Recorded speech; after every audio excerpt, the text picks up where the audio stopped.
Hey everyone, welcome back to the Brickhaven project.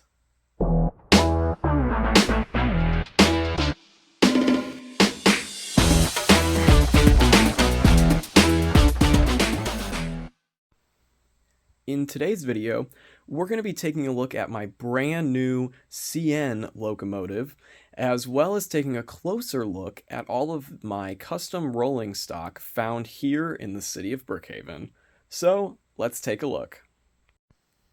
Starting off with the brand new locomotive, this is the 8023 Canadian National Locomotive. And this is actually a rebrickable model. So I'll throw up an image of the model on rebrickable.com. But this is a fantastic model. It's created by John VR and has 725 pieces. Now this model can be adapted for 9-volt power system or powered up, which is how I'm using it in this case. And it is an incredible recreation of the real life train. I'm really happy with how all the details turned out. One of my favorite aspects was like the yellow modified 1x2 plates with the ledge used to create the steps here in the front, which I think just turned out really good. And you can see there are custom stickers. Now the stickers are included with the free instructions that you can download onto sticker paper. Or print nonetheless onto sticker paper, and that's exactly what I did.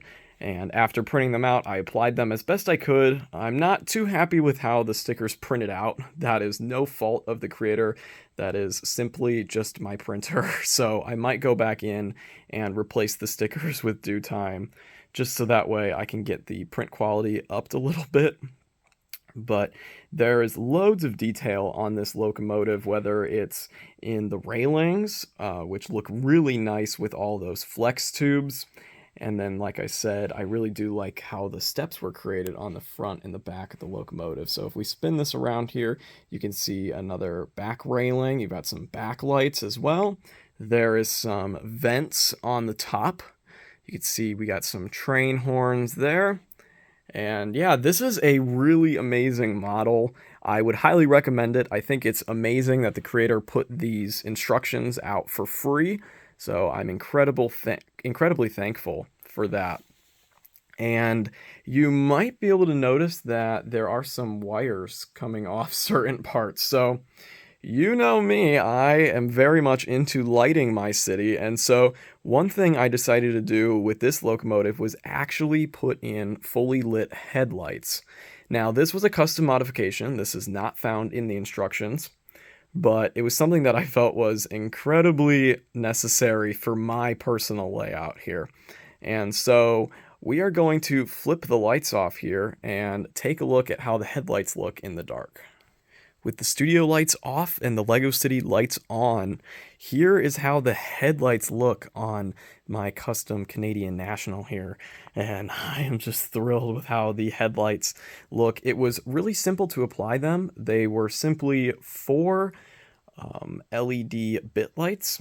And then when we turn the lights back on, I will show you how I was able to hide a battery box within this model. So in order to power the 4 headlights at the front of the locomotive, I had to make a section of the roof removable. And so that's exactly what I did. This chunk of the roof is able to be removed like so. And then on the inside, I used one of these battery boxes that's actually really small. You can see it's only powered by 2 watch batteries on the inside. Now this is not custom. This is actually from Bricksmax, which is the company that I use most of my lighting components from. But you can see this pretty comfortably fits inside of that little void there. I didn't have to change much in the instructions. That void was actually already built out, and all I had to do was just customize this just a small bit so that way it would be removable. And then I decided to run the wire on the backside of this larger sticker, and that runs underneath the model where I have an expansion board, and then that runs to the front of the locomotive to power all the lights. Overall, it wasn't overly complicated, but I think it adds a lot of life to this engine.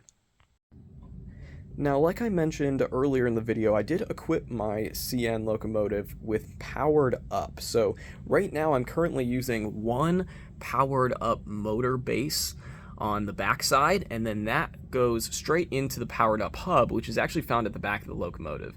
Now, to turn this on, it's really simple. All you have to do is just remove this flat tile here, and you can see that reveals the green button of the hub. So we're gonna press that, grab our remote, and should be able to connect up. You can see that it has. We can pop this tile back on. And now we should be good to go to run our locomotive. You can see it goes forward and backwards without an issue. So I have not had any problems running this on one motorized bogie. Now, if you have two spare ones, I would definitely give that a try, but the problem I ran into was that the wire for the motorized powered up bogies was not actually long enough to reach from the front end all the way to the back and where the battery box is. So if you have any solutions for that, please let me know, and maybe I'll get another motorized bogie so we can get a lot of extra power running inside this locomotive. But the engine runs very smoothly. I have never had any issues with it, and so overall it's an amazing design. I would highly recommend it. Huge shout out to the creator on Rebrickable. I will definitely link his Rebrickable page down below in the description. But now let's move on to some of the rolling stock. Next, we're going to take a look at this custom hopper car design. Now, these are often known as EAOS train cars, and this is another model that I found off of Rebrickable. And this model was created by Peter. It has 642 pieces. I'll be sure to put an image of this model on the screen right now. And it is an absolutely phenomenal, realistic mock-up of how this car would look like in real life. I love all the small details that Peter included. He was also generous enough to put these on Rebrickable for free, so you can download the instructions for free, just like with the Canadian National Locomotive. But this is a really cool design because it uses a lot of snot techniques. So the walls of the hopper car are actually built on their side, and to get this small bit that's like raised out of the side, that's using 1x2 modified plates with the ledge. And it honestly looks very realistic. There's a few 2x4 tiles on the side for added detail, and this continues all the way around. The level of detail on these cars is phenomenal. You can see on the top, you end up with just a black plate work that you are able to install on the top. And then I just sprinkled on some black 1x1 studs to kind of look like some rough coal that they're transporting. And in the instructions, they say to actually like individually attach all these studs. And I think it gives a much better look if you just kind of sprinkle them on the top. It ends up looking a little bit more natural and looks a lot better in my opinion. Now, I have 2 of these on the front of the layout here, but I do have 5 of them total because I just really like this car design, and it looks really good on any layout in my opinion. There's just so many little details on these cars, and if you're able to get the parts for these, I would highly recommend building a few of these for your own layout, because I think they just look amazing. And huge shout out to the creator, Peter, for releasing these instructions and also releasing them for free, because that definitely helps us out when we're making these amazing models. But let's move on to the next train car design. The next train car design we're going to be taking a look at are my custom well cars. Now, like I said, these are my own design. I did a lot of research on these cars, not only like real life models, but also some LEGO models that are out there on the internet. And there are definitely some really good ones, but I wanted to build a custom one so that way I had one that perfectly fit the scale of my layout, but also one that was a little bit cheaper to build when it came to acquiring all the pieces. So this design is fairly simple. I will note, if you did try to recreate this at home, the model is very flimsy. It's not the most structural train car, so definitely proceed at your own warning. But inside of these, I do have custom containers. Now, I actually found this model online. I didn't find like any instructions, but I did find a picture floating around, and these just use the 1x2 modified bricks. These are the Palisade bricks to create that texture, and then there's a lot of intricate pieces that go into making the doors, which do open on both ends. And I have the containers in white, tan, and I do have some in gray because I have 4 of these train cars in total that I built custom. And I really just like the well cars as a train car and really wanted to have them here on my own layout. They are a little plain right now. I would definitely like to add maybe some stickers to this long yellow portion in the future. I think that could help the model go a long way. But overall, I'm really happy with how these came out. If we remove the container that's sitting inside of here, you can actually get a look at how I created the bottom side. So I'm using some of those 1x6x5 support elements with the cross supports in yellow. And I think this works really well structurally. It does hold the bottom together quite well. The only parts that are a little flimsy is where the bottom connects to these side panels. It's just not very strong, and it's something that I would like to improve on here in the future. But for right now, they're a really nice piece to add to my layout, and I'm really happy with how this design came out. So that's pretty much all the details that I have on these cars. So let's jump to the next train car design.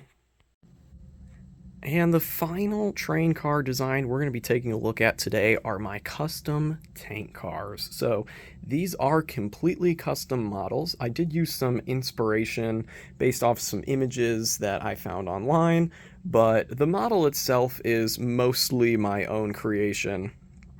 And it uses a lot of these 1x4x6 curved panels to create the main tank of the train car. And then the base of it is fairly plain and fairly simple. So it's mainly just like a plated base with some black tile, or in this case, gray tile, because I do have 2 different color schemes for this tank car. But this one uses a black base with a black tile layer on top. Then the gray tank sits on top of that with this nice ladder that stretches from the one side of the car, goes over top into the tank hatch, and then attaches back on the other side of the car. Now, you might consider this an illegal technique, these droid arms clipping to that jumper plate there, but it was the only way I could get that design to work. If you have any other better ideas for how I could attach that, considering that the 1x4x6 cylinder panels are not very prone to having the ability to attach something on the side of them. So that was the only thing that I was able to come up with to achieve that design, but it does work for now, and I really like the look of them. I also have this other color design. This uses a dark bluish gray plate base with the tile layer on top of that, and then a dark red tank. Now, these pieces are hard to find in bulk. I only have 2 of these cars on my layout because it takes roughly 12 of these quarter cylinder panels to make just one of the tank cars, but the effect it produces is amazing. This dark red tank car might be one of my favorite train cars I have on my layout. I just really like the color of them, and I think they add a really nice pop when the train is carrying these around the layout. But yeah, these are a pretty simple design. The tank isn't held down by any studs. It's actually attached to the base just by this top part, actually.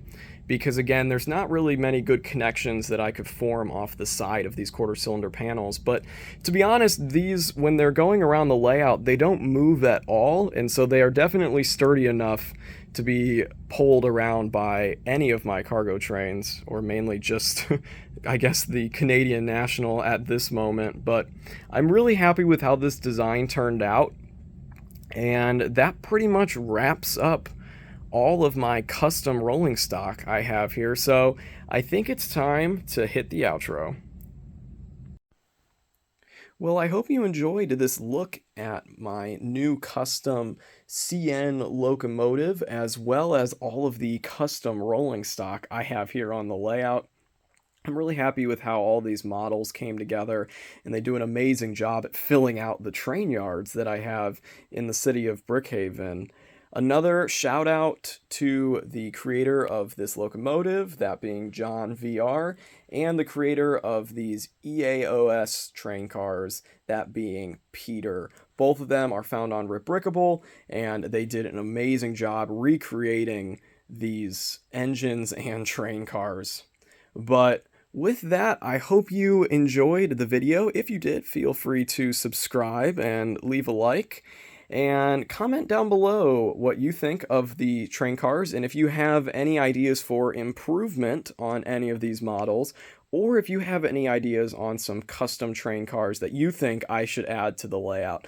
Definitely looking forward to what you guys have to say. So, thank you again for watching today's video, and we will see you next time on the Brickhaven project.